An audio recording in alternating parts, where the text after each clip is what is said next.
東莞食一隻燒鵝咧先108，大家覺得喺香港食一個燒鵝髀要幾多錢啊？早晨，早晨，今日香港天氣都唔錯嘅，就有啲悶熱嘅啫。好，快咗6公里啊！加油加油啊！早餐見啊！食早餐前咧，我帶大家去街市度睇啲海鮮價錢啦。大家覺得睇下貴唔貴啊？貴唔貴啊？45蚊。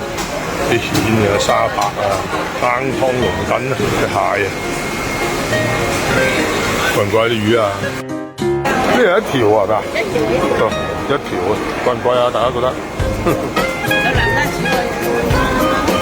好，貴唔貴？貴唔貴啊？蝦啊？係啊。貴唔貴啊？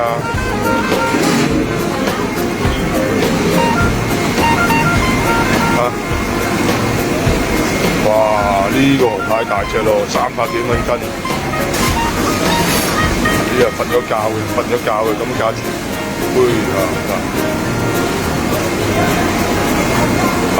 呢斑馬瀨尿蝦好大隻，皮扒蝦喎，大家冇見過皮扒蝦？呢啲一兜兜呢個價錢。35蚊一兜呢啲啊，一兜嘅價錢。呢啲係斷兩計嘅。咁呢個28蚊又係斷兩計係嘛？係，28蚊斷兩計嚟咯。28蚊咩啊？一斤啊？唔識啊，因為呢個係個斤啊，嗬，96蚊一斤嗬。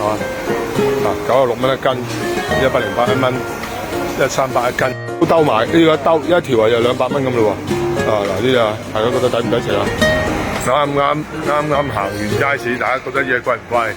而家就上3樓嗰個熟食市場上面揾嘢食啊！呢間好多人嚟食，呢間係食牛雜，隔離係食點心嘅，太多選擇困難症。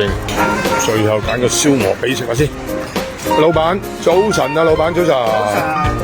幫我斬隻燒鵝髀嚇，唔好切開唔該啊，大隻嗰款添啊！今日燒鵝髀做早餐啊！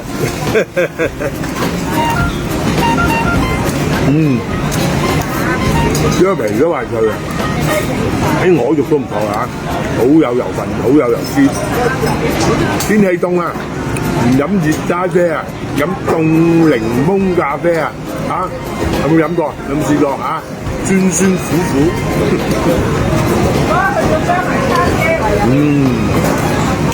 呢個燒鵝髀咧嚼下都幾出味嘅嚇，等陣話俾大家聽幾錢啊嚇！14蚊，唔該啊！好，頭先杯檸啡咧就19，咁大家計幾多錢啊？幫我。